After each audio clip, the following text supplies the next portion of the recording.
یہ اہرام حضرت آدم علیہ السلام کی تخلیق سے بھی تقریباً 6,500 سال پہلے کے بنے ہوئے ہیں، اور یہ قوم جن کی تعمیر ہے، جو کہ حضرت آدم علیہ السلام کی پیدائش سے تقریباً 60,000 سال پہلے زمین پر انسانوں ہی کی طرح بستے تھے۔ اگر دیکھا جائے تو یہ سوال اٹھتا ہے کہ جنات جیسی قوم کو اتنی بڑی تعمیر کرنے کی ضرورت کیوں پڑی، وہ بھی انسانوں سے پہلے، کیونکہ اس کے بعد ان کی کوئی بھی ایسی تعمیر ہمیں نظر نہیں آتی جس کے بارے میں کہا جائے کہ یہ جنات کی بنائی ہوئی ہے۔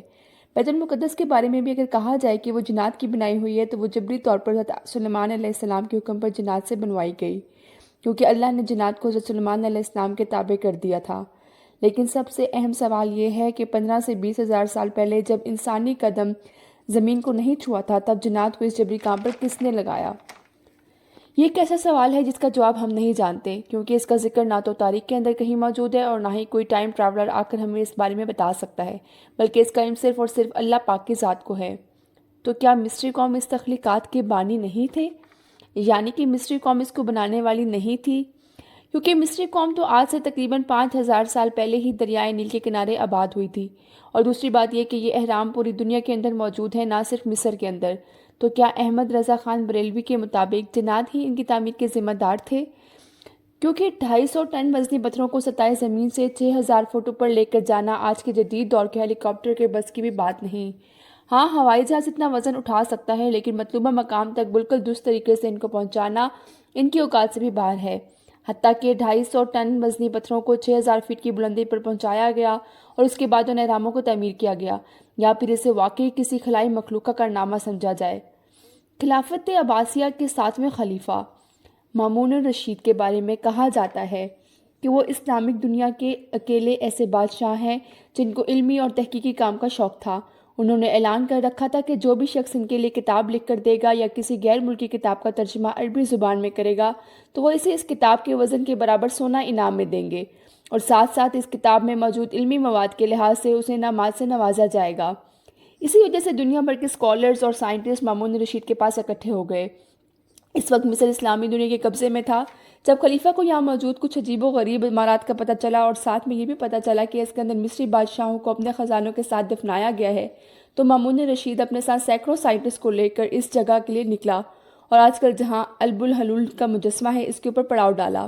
انہیں سخت مایوسی اس وقت ہوئی کہ جب انہیں احرام کے اندر داخل ہونے کا کوئی راستہ نہ ملا۔ آخرکار خلیفہ نے احرام کو توڑ کر راستہ بنانے کا حکم دیا، لیکن احرام اتنے مضبوط تھے کہ اس پر کوئی بھی چیز اثر نہیں کر رہی تھی۔ پھر انہوں نے یہ طریقہ نکالا کہ پتھروں کو پہلے گرم کرتے، اس کے اوپر ٹھنڈا پانی ڈالتے تھے جس سے پتھر ٹرک جاتے، اور اسی طرح سے روز 1 فٹ کے حساب سے روز آگے جانے کا راستہ بنانے لگے، اور آخرکار ان کی پہنچ کوئن چیمبر اور کنگ چیمبر تک ہو گئی۔ لیکن یہاں پر خزانہ تو دور کی بات، ممیاں بھی موجود نہیں تھی۔ مامون الرشید دل برداشتہ ہو کر واپس چلا گیا اور سارا کا سارا کام وہیں رہ گیا۔ یہاں کی مقامی آبادی، جو کہ پہلے تہم پرستی کی وجہ سے ان اہراموں کے قریب جانا بھی پسند نہیں کرتی تھی، انہوں نے جب یہ دیکھا کہ کئی مہینوں سے بادشاہ یہاں پر پڑاؤ ڈالے ہوئے ہیں اور اس پر ان اہراموں کا کوئی اثر نہیں ہوا، تو ان کا ڈر اور خوف ختم ہو گیا۔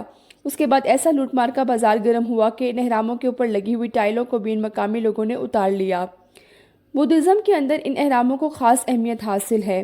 ان کے مطابق یہ اہرام زیر زمین دنیا کا راستہ ہیں اور روحانیت کا مرکز ہیں۔ جبکہ دنیا میں کوئی بڑی مصیبت آتی ہے تو ان کے روحانی پیشوا نیچے چلے جاتے ہیں، اور یہی جگہ ان کے روحانی پیشوا کے نیچے جانے کا راستہ ہے، یعنی کہ ان کے روحانی پیشوا کی زیر زمین جگہ پر حکومت ہے، اور ان کی مرکزی فرضی شریعت ان کے نیچے ہے، جہاں پر دلائل نامہ اور روحانیت میں آگے بڑھے ہوئے شخص حکومت کرتے ہیں۔ اب اگر سوال کیا جائے کہ چلو مان لیتے ہیں کہ جب تک زمین کے حالات ٹھیک نہیں تھے تب تک تو یہ لوگ نیچے رہتے ہیں، لیکن آج کل جب زمین کے حالات بالکل ٹھیک ہیں تو وہ اوپر کیوں نہیں آتے؟ اس کے علاوہ تاریخ میں نپولین نے بھی اہراموں کی شہرت سن رکھی تھی۔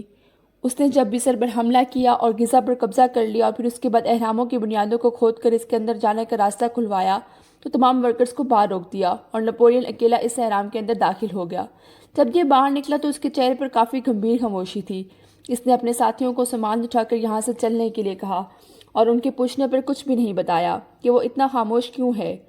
غرض یہ کہ اہرام مصر ایک ایسی پہیلی ہے کہ جس کو حل کرنے میں آج کی ہماری موجودہ سائنس اور موجودہ دور کے ایڈوانس ترین انسان کی عقل ناکافی ہے، لیکن کوشش اور کھوج انسان کی فطرت کے اندر شامل ہے، اور اب دیکھنا یہ ہے کہ یہ فطرت اسے کہاں تک لے جاتی ہے کہ ہزاروں سال سے نیچر اور وقت کی مار کو جھیل کر وقت اور انسانوں کو چیلنج کرنے والی یہ پہیلی آخر انسانوں کے ہاتھ کب حل ہوتی ہے اور حل ہوتی بھی ہے یا نہیں۔